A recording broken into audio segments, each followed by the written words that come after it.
나가십니다. 656페이지 찾으셨죠? 여기 주택법에서는 우선 30세대 이상의 집단적인 주택 건설 사업을 시행하기 위한 법 절차를 다루게 됩니다.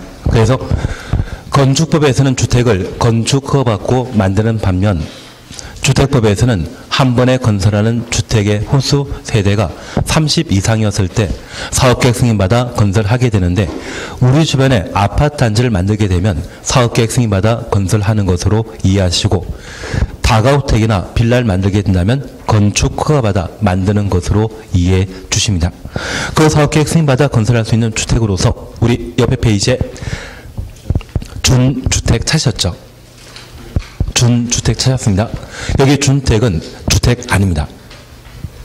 주택 아니지만 주거 용도로 사용할 수 있는 건축물을 준주택이라 하고 종류 4가지 확인해 놓습니다.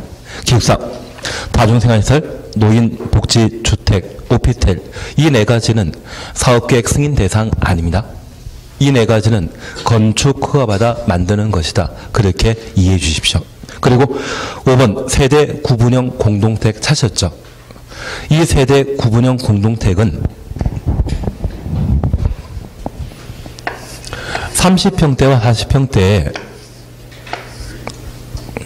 넓은 평형의 분양을 촉진시킬 목적으로 법률상 세대 수는 하나이지만 실질적으로 거주하는 세대를 2 이상으로 할 수 있는 공동택을 세대 구분형 공동주택이라 표현합니다. 최소한의 주거 공간을 확보하기 위해서는 주거 생활할 수 있는 욕실과 부엌을 확보한 때 주택이라 표현하게 되는데, 분명 법정 세대수는 하나이지만 독립된 구역마다 욕실과 부엌을 각각 두고 출입할 수 있는 현관을 따로 확보해 놓는 것이 있다면 이를 세대 구분형 공동주택이라 표현하게 됩니다. 취지는 이해되시겠습니까? 예, 그러면 우리가 하나 이해하실 것이 있습니다. 여기 세대 구분형 주택과 관련되어 건설 기준과 관련되어 3번, 4번을 묶어 놓습니다. 3번, 4번 묶어 놓으시면 세대 구분형 공택의 세대수가 해당 주택단지 공동택 전체 세대의 3분의 1 넘지 아니할 것, 3분의 1 이하란 이야기입니다. 그리고 4번입니다. 세대별로 구분된 각각의 공간의 주거적 면적 합계가 전체 주거적 면적의 3분의 1 넘지 아니할 것. 그래서 전체 주거적 면적의 얼마? 3분의 1까지만. 그러면 하나 이해하실 것이 있습니다. 여기 이하란 용어를 사용하게 된다면 얘는 좋은 제도이다, 나쁜 제도이다. 나쁜 제도입니다. 세대 구분형 공택을 많이 건설하게 되면 우리 주택법상 아파트 연립택의 경우는 세대당 1대 이상의 주차장을 확보하도록 되어 있는데, 실질적으로 거주한 세대가 만약 2세대, 3세대 되게 된다면, 만약 아파트 단지가 600세대였을 때 법정 주차장은 600대가 확보되어 있지만 모든 세대가 세대 구분형 공택으로 만들어지게 되면 실질적으로 1200세대가 거주하게 됩니다. 주차장이 부족해지게 되거든요. 그래서 이 세대 구분형 공택은 전체 세대 중에 3분의 1까지만 세대 구분형 공택으로 건설 공급하게 되는데, 저 3분의 1이라고 하면 주차장이 부족하더라도 그래도 참으면서 살만한 수준이 되게 됩니다. 그래서 공동택 단지 전체를 세대 구분형 공택으로 건설 공급한다. 그런 취지의 질문이라면 바로 틀립니다. 얼마까지만? 3분의 1까지만 세대 구분형 공동택으로 건설할 수 있습니다. 취지 이해하시겠습니까? 그러시면 됩니다. 다만 이 제도는 박근혜 대통령 시절에 40평대나 50평대 아파트가 분양이 잘 안 된 적이 있습니다. 그리고 요즘 강남 쪽에서도 40평대와 30평대 아파트 가격이 한 10%가 차이 안 납니다. 가격은 너무 비싸기 때문에 그냥 말씀 안 드리고, 가끔 하여튼 40평대와 30평대가 가격이 좀 약간 이상해진 상태입니다. 그래서 간혹 아파트 단지가 24평과 33평 그리고 2평짜리로 구성되게 되면 얘가 한 3배 정도 가격이 올랐다고 하면 얘는 한 2.5배, 얘는 1.5배 정도 가격 오른 형태가 됩니다. 그래서 한 20년 전만 하더라도 40평대가 좀 좋았다 이야기 있었지만 요즘은 좀 작은 평형의 분양 가격 대비 실거래 가격 상승률이 좀 달라지는 현상도 보이고 있습니다. 그래서 최근에 홍콩의 아파트 분양 가격이 평당 1억 정도 하거든요. 그런데 이번에 5평짜리 아파트를 하나 분양했는데 그게 10억 넘습니다. 홍콩 이야기이기 때문에 우리하고는 좀 관계없지만 조만간 우리도 홍콩 따라가지 않을까 싶습니다. 하던 거 그냥 하도록 하겠습니다. 그래서 대형 평형의 아파트 분양을 촉진시킬 목적으로 마련한 것이 세대 구분형 공동주택이 되고, 이 세대 구분형 주택은 전체 세대 중에 얼마? 3분의 1까지만. 그래서 최근 개포 1단지 같은 경우는 세대 구분형 공택을 만들면서 경쟁률이 그렇게 치열했답니다.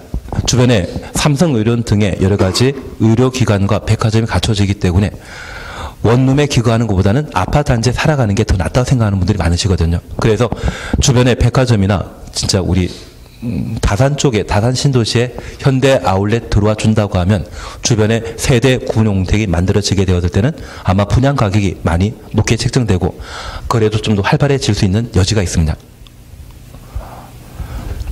30평대 아파트 분양해서 얻어지는 소득과 15평짜리 2개 분양해서 얻어지는 소득이 이게 더 높지 않겠습니까? 그래서 나중에 다산 쪽에 세대 구분형 공택이 만들어지게 된다고 하면 그것은 좀 괜찮은 매물이 되지 않나 싶습니다. 예, 그리고 한 잔 넘기십니다. 이번은 국민택과 민영택에 관한 사항으로 자금 차이에 따른 구분입니다. 우선 우리 3번 민영택 사셨죠? 민영택 사셨죠? 이쪽은 제가 적용 범위까지는 1, 2월 달에 소급한 걸 좀 봐주셔야 됩니다. 그래야지 다음 주까지 해서 진도가 잘 끝나거든요. 우선 민영주택 사셨죠? 보시니 민영주택이란 국민주택을 제외한 주택을 말한다. 확인되시겠습니까? 그리고 1번 국민주택 찾으셨는데 민영주택과 국민주택은 서로 별개의 개념이라는 걸 이해해 주셔야 됩니다. 특정주택이 민영주택인 동시에 국민주택은 될 수 없다. 그런 의미로 이해해 주십니다. 여기 국민주택은 가버립니다. 국가 지방자치단체 주택공사 지방공사. 그래서 국가부터 지방공사까지 각각 묶어놓으시고 얘를 공공 또는 공적 사업 주체라고 생각해 주셔야 됩니다. 우리가 공법에서는 주체에 대해 행정청과 비행정청을 구분하는 방법과 주택공사와 지방공사를 포함해서 공공과 민간으로 구분하는 방법이 있습니다. 그중에 공공이 건설한 주거전용면적 85제곱미터 이하, 국민주택 규모 이하라고 하면 죄다 국민주택으로 판단하고 국가 지방자치단체 재정 신경 쓰지 않습니다.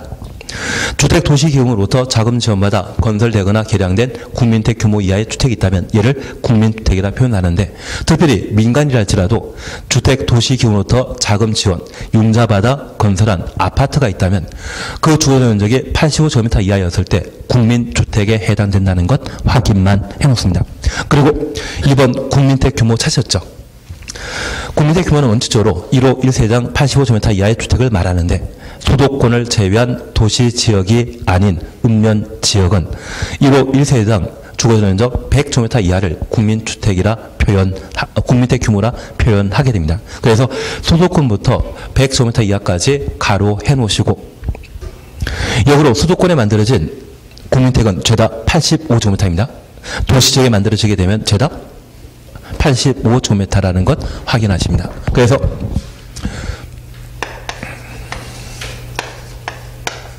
국민주택 규모는 원칙 주거 전용 면적이 85제곱미터 이하이고 예외적으로 100제곱미터 이하를 국민주택 규모라 표현하는데, 이 예외가 인정되기 위한 조건, 장소에 관한 요건으로서 수도권을 제외한 지역으로서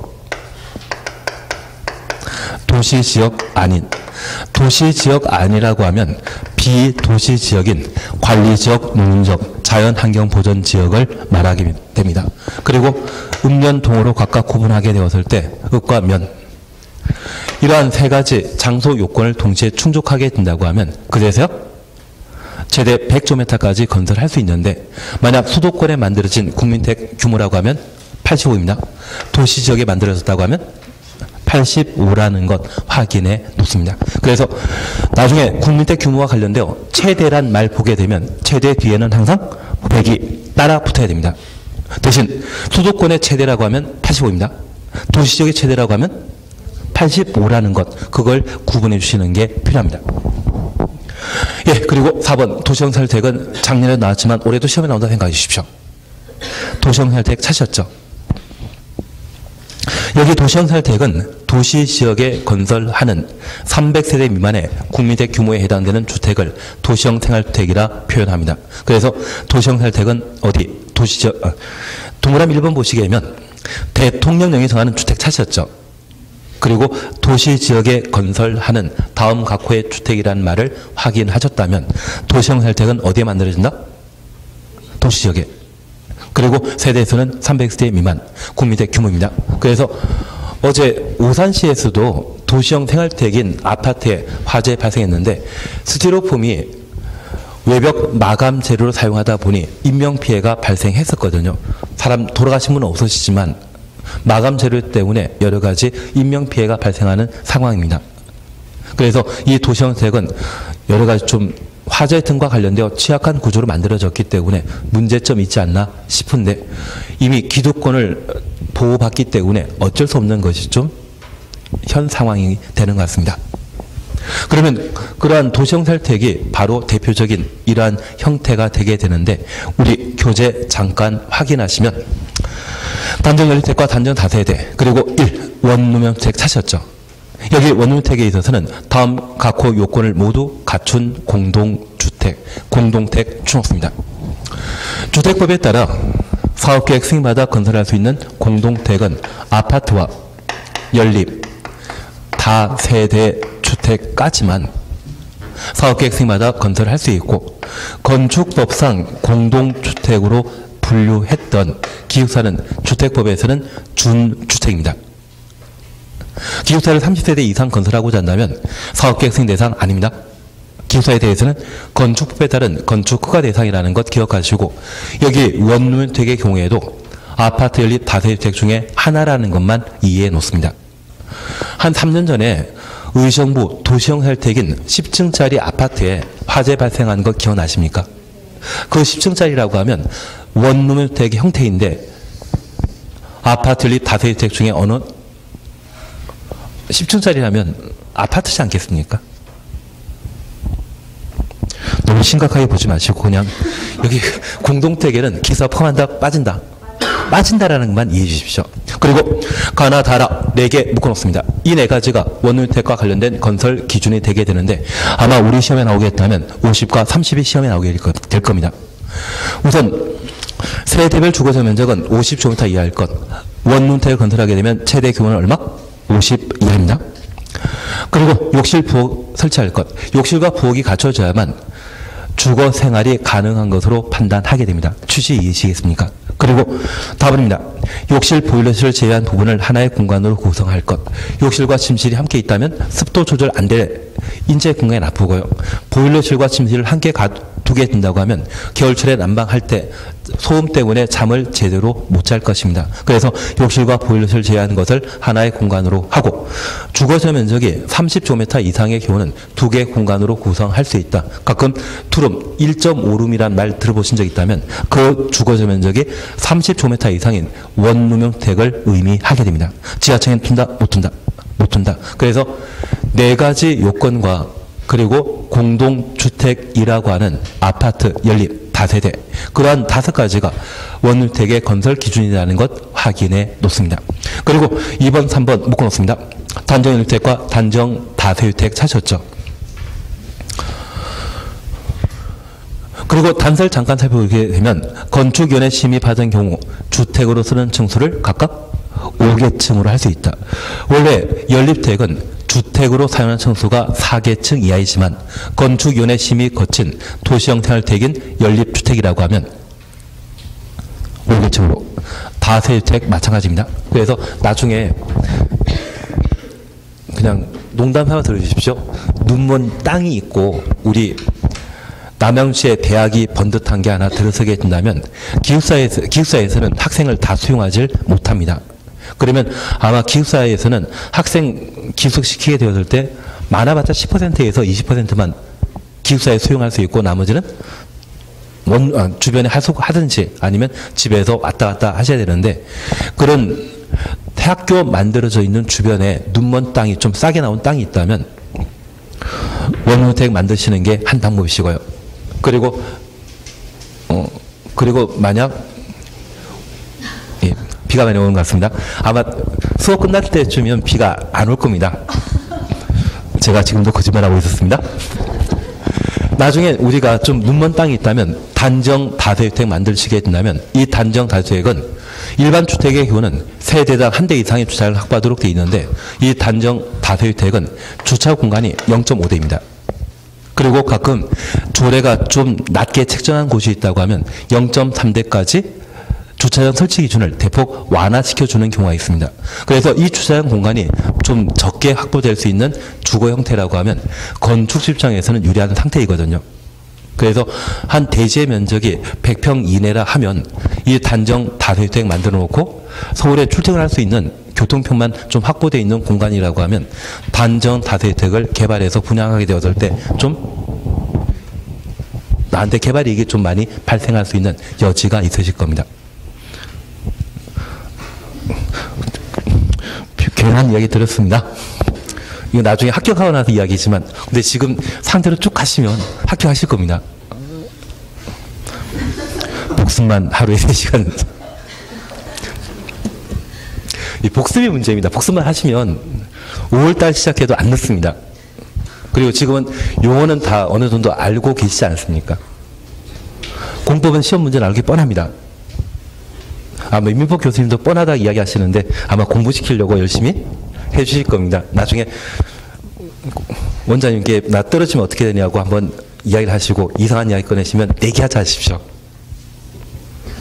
합격시켜줄 거라는 이야기 하실 거거든요. 하여튼 계속 하도록 하겠습니다.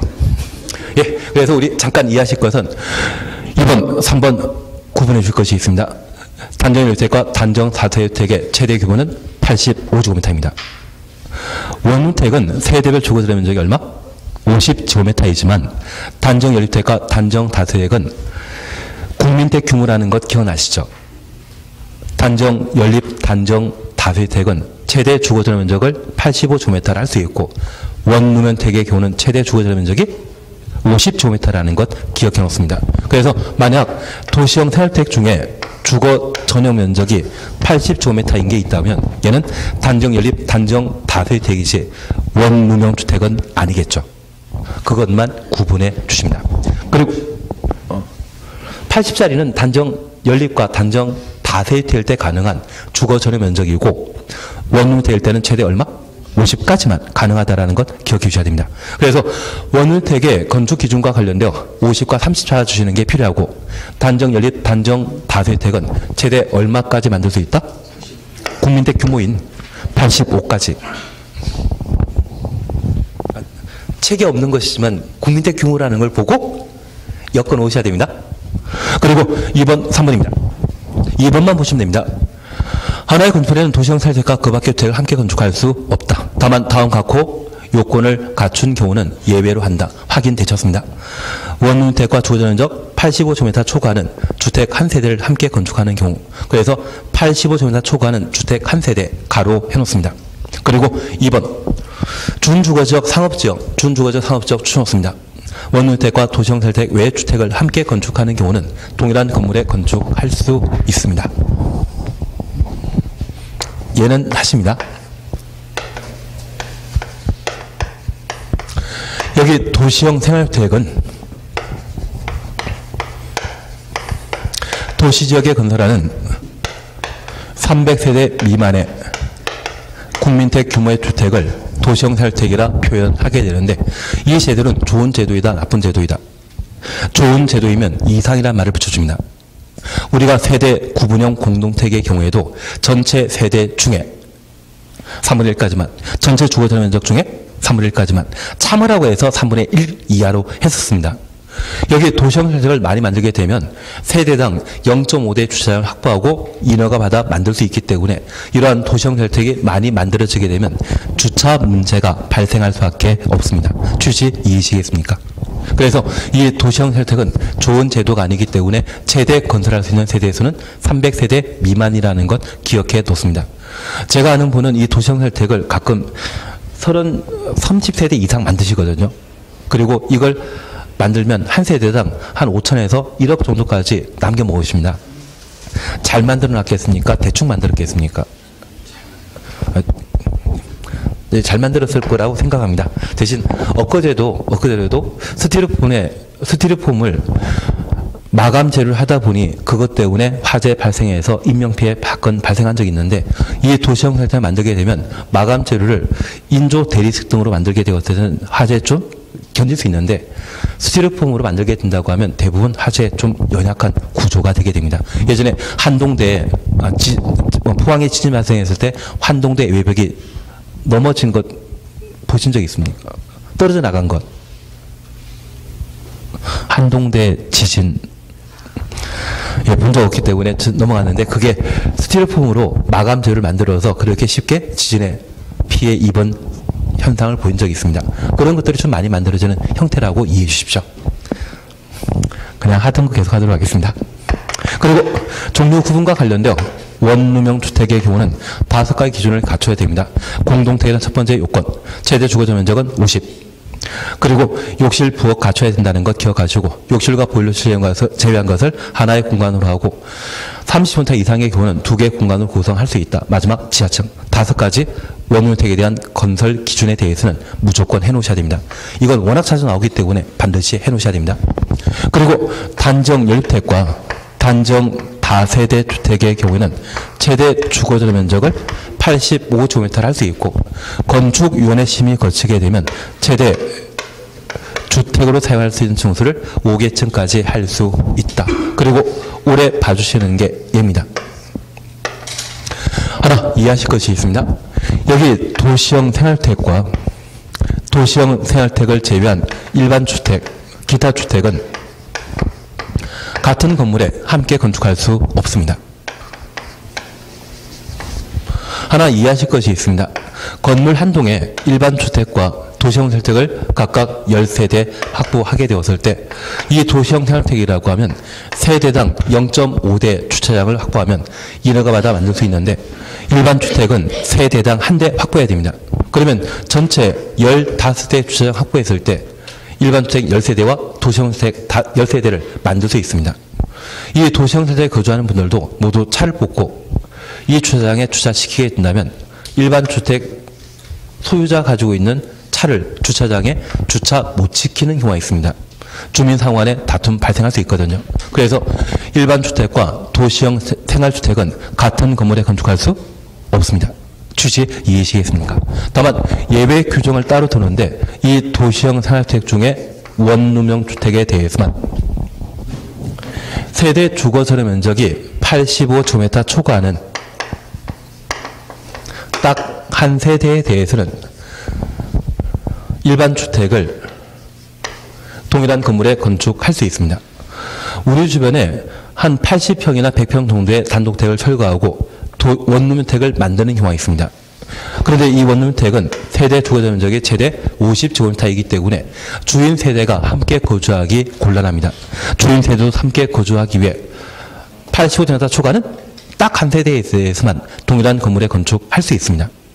재작년까지는 80 초과라는 말이 없었는데, 이번에 법이 개정되면서 85제곱미터 초과라는 것이 새로 신설되었습니다. 이걸 시험에 내길 겁니다. 그리고 두 번째입니다. 저 원룸주택 만드는 장소가 땅값이 비싼 상업지역과 준주거지역의 경우에는 저 원룸주택은 도시형 생활택을 제외한 일반 주택을 함께 건축할 수 있습니다. 여기 상업지역 준주거지역이라면 주거 전용 면적에 대한 제한과 세대수 제한을 적용하지 않습니다. 그래서 상업적 준주거 지역의 경우는 원룸주택과 일반 주택을 동일한 건물에 건축할 수 있는 겁니다. 그래서 우리 가끔 살다 보면 초등학교나 중학교 때 동창들이 좀 힘들게 사는 분들이 계십니다. 그래서 학교 주변에 지하철역이 뚫렸는데 불구하고 1, 2층짜리 단독택에서 한 30년, 40년 동안 계속 거주해 사시는 분이 있거든요. 그런데 지하철역이 새로 뚫리게 되면 대부분 그 주변 지역이 용도 지역이 바뀌어버립니다. 그래서 한 3, 40년부터 주거 지역인 줄 알고 살고 있다가 용도 지역이 상업 지역이나 준주거 지역으로 바뀐 상태에 그 친구를 만나시게 되면 나만 믿고 앞으로 잘 살게 해주겠다 이야기를 해주시면 됩니다. 그냥 넘어가도록 하겠습니다. 대신 그렇게 용도 지역이 바뀌어 있는 상태라고 하면 1층 편의점 등의 상가 용도로 만들고 2층, 3층, 4층을 원룸대로 만들어 놓고 고등학교 때부터 아니 중학교나 고등학교 때 삼총사라 불려던 친구들이 있지 않습니까? 그런 분들이 일반 주택으로 꼭대기층에다가 세 채 만들어 살고 계시면 이 1층 상가를 분양하게 되면 토지 비용 빼고 건축 비용의 70%에서 80%가 회수됩니다. 그리고 한 개 층마다 원룸택 있지 않습니까? 내가 내 친구 편하게 잘 살게 해줬죠. 그러면 원룸택의 수입은 내가 잘 관리하면 되지 않겠습니까? 넘어가도록 하겠습니다. 다만 우리가 하나 이해하실 것이 있습니다. 원래 상업지역과 준주거지를 제외한 곳이라고 하면 원룸택 만들게 되면 일반 주택은 딱 몇 개? 하나만. 그 크기도 85년에서 초과해야 되는데 상업지역과 준주거지역에 원룸택 만들게 된다고 하면 세대 소재는 없죠. 두세대, 세세대 마음대로 만들 수 있습니다. 그리고 주거적 면적 85제곱미터 이하도 만들 수 있습니다. 그래서 상업지역과 준주거지역에 있어서는 특례 인정된다는 것을 하나 확인해 놓습니다. 그것만 잘 해주십니다. 근데 우리 나중에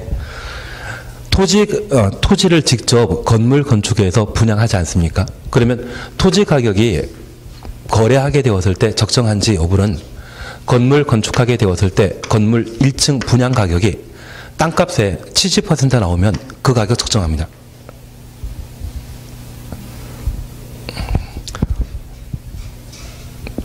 그리고 나중에 다산 신도시 쪽에 상가 분양받게 된다면 하나 이해하셔야 될 게 있는데 2층과 3층 부분에 대해서는 1층 분양 가격과 비교해서 한 1층이 100이라고 하면 2층이 80, 3층이 70에 분양한다고 했을 때 이거 분양 받으시면 안 됩니다. 왜냐하면 가끔 우리 상가 보게 되면 1층에 상가가 한 10평짜리씩 3개, 4개로 구성되어 있다면 2층 상가는 20평이 하나로 구성되어 있는 거 보신 적 있죠? 그러면 1층에 10평짜리와 2층에 20평, 30평짜리는 용도를 같기 때문에 크기가 달라지는 겁니다. 그래서 분양받을 때는 1층이 100이면 2층을 뭐 8, 90% 분양해 주는데 그 가격에 분양받으시게 되면 그 자체가 잘못되신 것이고요. 나중에 임대료 직접 따지게 되었을 때 임대료가 1층에 한 절반 정도밖에 안 됩니다. 그런 가격 고려해서 2층, 3층을 분양받아 나가시는 게 좋습니다. 그래서 나중에 실제 분양받는다면 항상 1층이 제일 좋습니다. 중개 알선하실 때는 이런 말 하시면 안 되죠. 엘리베이터만 타면 2층이든 3층이든 금방 올라오지 않냐. 그렇게 좋은 이야기 하셔야 됩니다. 그냥 가만히 있을 뿐이지 내가 뭐 속이는 건 하던 것 계속 가도록 하겠습니다. 그래서 우리 나중에 도시정 혜택과 관련된 개발도 이런 방법을 한번 해나가시는 게 좋지 않을까 싶습니다. 예, 그리고 토지임대 분양주택 등등에 대해서는 지키시고 에너지 절약형 친환경주택과 건강친환 친환경주택, 장수명 주택 있는데 우리 취지만 이해해 주십시오. 여기 에너지 절약형 친환경주택은 에너지 사용량을 절약할 수 있는, 저감할 수 있고 이산화탄소 배출량을 저감할 수 있는 주택을 말합니다. 건강친환주택은 아토피 병이라는 거 있지 않습니까? 그것을 좀 줄여나가기 위해 실내 환경을 쾌적하게 해주는 것을 건강친환주택이라 하고 장수명주택은 오래 사용하기 위한 주택을 장수명주택이라 표현하게 됩니다. 그래서 이 장수명주택은 항상 내구성 또는 오래 사용한다 그런 개념이 들어갔을 때 장수명주택에 해당된다는 것 확인만 해놓습니다. 한자 응시입니다. 공동택과 그리고 주택단지에 관한 구분이 있는데 20번 주택단지 찾으셨죠? 이것만 잠깐 살펴보십니다. 주택단지 보시게 되면 주택건설사업계획 등의 승인받아 주택과 부대 봉수를 건설하거나 대지 조성하는 데 사용하는 일단의 토지를 주택단지라 표현합니다. 다만 다음 각호 시설로 분리된 토지는 각각 별개 주택단지로 본다. 확인되셨습니다. 그리고 각 철도, 고속도로, 자동차 전용 도로입니다. 하나 이해하실 것이 있습니다. 한 개 아파트 단지가 만들어진 이후 단지 안에 철도시설이 관통하게 되면 아파트 단지에는 공용 부분을 관리하기 위한 관리사무소가 있습니다. 저 관리사무소의 임직원이 철도지나 아파트 단지의 공용 부분을 제대로 관리할 수 있다 없다? 없습니다. 목숨 걸어야 되거든요. 그래서 한 개 주택단지에 철도나 고속도로 등이 설치되게 되면 그 주택단지는 분리된 것으로 보고 각각 별개 주택단지로 분류되게 된다면 각각 관리사무소 해야 되고 그리고 아파트 단지 안에는 어린 놀이터 하나씩 두지 않습니까? 그런 시설을 갖춰야 되는 별개 주택단지로 취급하게 됩니다. 취지 이해하신 겁니다. 그리고 문제는 나번과 답은입니다. 폭 20m 이상 일반 도로와 폭 8m 이상의 도시계획 예정 도로가 설치되게 되면 그 주택단지는 분리된 것으로 본다. 28 묶어뒀습니다.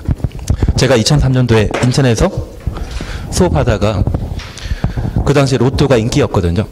그래서 로또 6개 번호 돌릴 때 반자동이라는 게 있다고 이야기 드리고 번호 20과 8을 넣어서 한번 로또 사보라고 이야기 드렸는데 한 4월 달인가 수강생 중에 한 분이 1등이 당첨하시더라고요. 그리고 갑자기 사라지고 나중에 합격자 발표할 때 모임에 참여하시면서 그분이 고깃집을 하나 운영하셨거든요. 저희 한번 지금 밥은 사주시더라고요. 그래서 나중에 로또 구입하시게 되면 20과 8을 집어넣고 반자동을 한번 굴려주십시오. 당첨된다 해서 제가 뭐 달라는 이야기 안 드리겠습니다. 그래서 시험 볼 때까지 한 개 주택단지에 폭 20m 이상의 일반 도로, 폭 8m 이상의 예정 도로가 설치되게 되면 그 주택단지는 분리된 것으로 본다. 28만 기억해 주십니다. 그렇게만 해주시면 됩니다. 예, 그리고 옆에 페이지 부대시설과 복리시설 찾으셨죠? 여기 부대시설은 주택에 딸린 추천없습니다. 여기 딸린이라면 항상 있어야 되는 시설이죠. 그래서 이 부대시설은 우리가 국토계획법 공부하셨던 기반시설 그리고 나중에 도정법 공부하실 때 정비 기반시설이 있는데 생활에 꼭 필요한 필수시설을 주택법에서는 부대시설이라 표현하게 됩니다. 취지 이해하시겠습니까?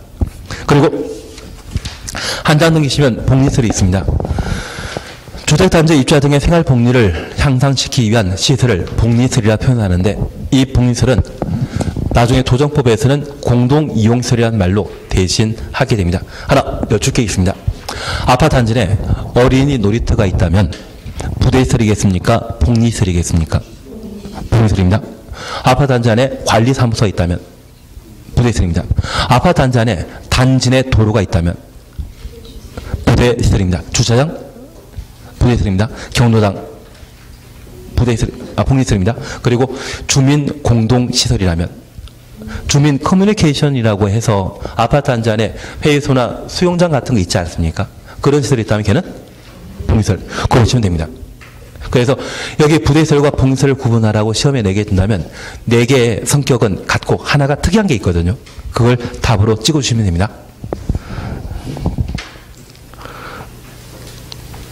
그리고 기반시설에 대해서는 이미 보셨고 4번, 5번 기간시설과 간선시설 찾으셨죠? 얘를 잠깐 이해해 주십니다. 주택법에서는 주택건설 사업을 시행하는 자를 사업주체라 표현하는데 이 사업주체는 아파트 단지 내 전기, 수도 등의 시설을 설치하게 됩니다.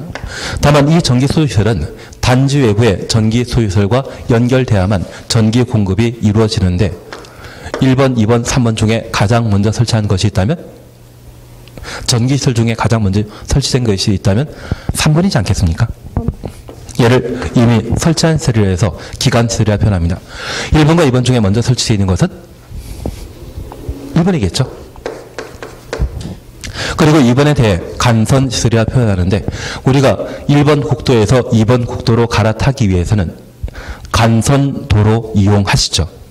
그래서 간선시설은 주택단지 안의 기관시설과 주택단지 밖에 같은 종류의 기관시설을 연결시키는 시설을 간선시설이라 표현하게 됩니다. 그러면 아파트 단지 안에 단지 내 도로가 있고 단지 외부 도로와 연결시키기 위해서는 진입도로 필요하지 않겠습니까? 그 진입도로는 간선시설이 되게 됩니다. 그래서 우리 4번 보게 되면 기관시설 그냥 취지만 이해해 주시고요.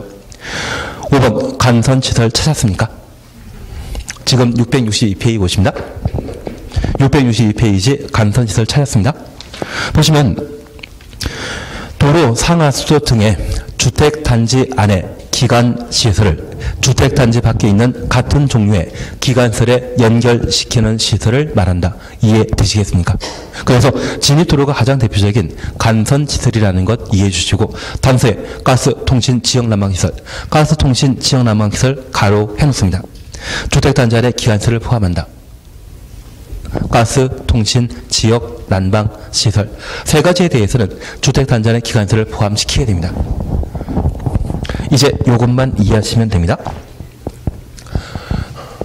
아파트 단지에 개별 난방 방식으로 사용하게 된다면 가스 공급 시설이 설치되게 되는데 원래 진입도로는 단지 경계선 넘게 되면 주택단지 안의 도로로서 부대시설이 되어버립니다.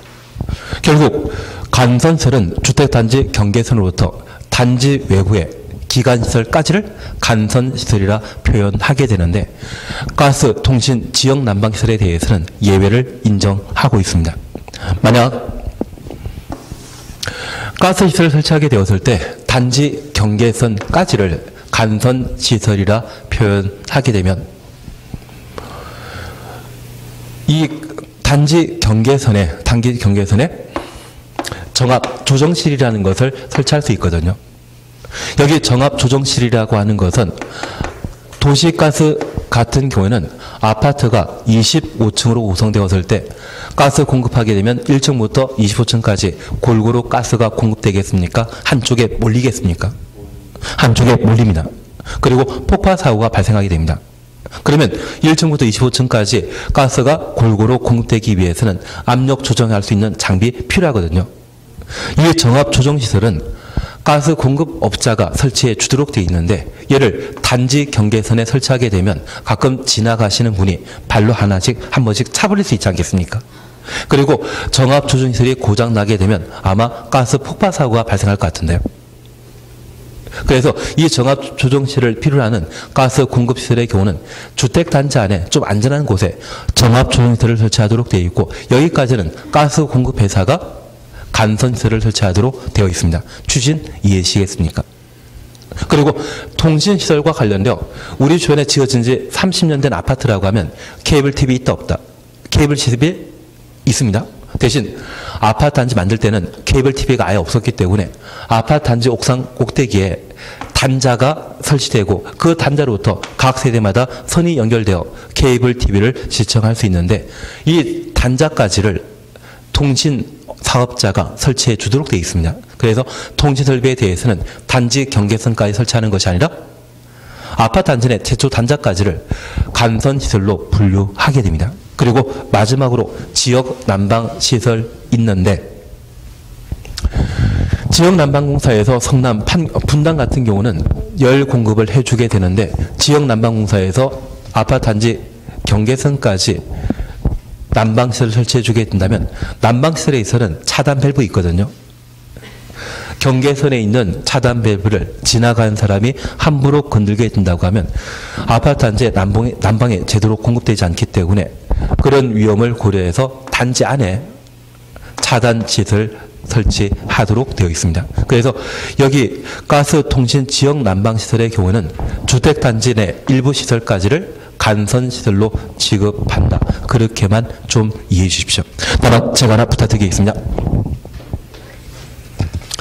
우리 단지 경계선까지를 간선시설로 인정하고 있는 것은 진입도로, 도로라고 하면 어디까지만? 단지 경계선까지만. 그래서 진입도로를 주택단지 안에 일부 시설까지, 기관시설까지 간선시설로 취급한다. 그런 이야기 나오면 틀리고요. 지금 방금 보셨던 가스, 통신, 지역, 난방시설에 대해서만 예외 인정한다. 그렇게만 판단해 주십니다. 어렵긴 어렵습니다. 1차적으로 해주실 거 다른 거 없습니다. 첫 번째, 간선시설은 주택단지의 기관시설과 단지 외부의 기관시설을 연결하는 시설을 말하는데 주택단지 내 진입도로라고 하면 대표적인 간선시설이라는 것 기억하시고 저 진입도로는 주택단지 경계선으로부터 단지 외부 도로까지를 진입도로라 하죠. 그 진입도로는 뭐다? 간선시설입니다. 예. 다시 이것만 해보고 마십니다. 우리 분당 쪽에 지역 난방공사 있다는 거 알고 있으십니까? 그리고 서울 수서 쪽 같은 경우에 지역 난방공사 있거든요. 그러면 지역 난방공사에서는 아파트 단지 내 열을 공급하게 되었을 때 단지 안에 열 공급 시설이 있습니까? 단지 외부에 있습니까? 지역 난방공사라면 아파트 단지 안에 있습니까? 단지 밖에 있습니까? 단지 밖에 있습니다. 현재 난방 방식은 개별 난방모가 중앙 집중 난방 그리고 지역 난방 세 가지 형태로 나뉘고 있게 되거든요. 만약 중앙 집중 난방과 개별 난방이라면 단지 안에 난방 공급 시설이 갖춰져 있지만 지역 난방이라고 하면 단지 외부에서 열을 생산해서 아파트 단지에 열 수송관이 연결되어 있습니다. 취지 이해하시겠습니까? 그러면 저 열 수송관은 주택 단지 안에 있으면 기관설인데 열 수송관은 주택 단지 안에 있는 거 아니죠. 얘를 뭐라 한다? 간선시설이라 표현합니다. 그래서 나중에 간선시설의 종류 찾으라고 하면 진입도로와 지역 난방시설은 대표적인 간선시설이라 생각해 주십시오. 단지 안의 도로는 간선시설 2단이다. 아닙니다. 진입도로만 간선시설이라는 것 기억해 주십시오. 그래서 지금 도로란 말 보고 끝에 지역 난방시설이라는 말을 보셨는데 이때 도로는 주택단지의 도로가 아니라 진입도로를 말하고 그 진입도로가 간선시설 된다. 그리고 지역 난방시설도 대표적인 간선시설이다. 그렇게 판단해 놓습니다. 그리고 옆에 페이지에 사업체획 제키시고 주택조합은 1. 지역주택조합과 2. 직장주택조합, 리모델주택조합 있다. 그렇게만 봐 놓습니다. 그리고 잠깐 쉬었다가 하셔야 됩니다.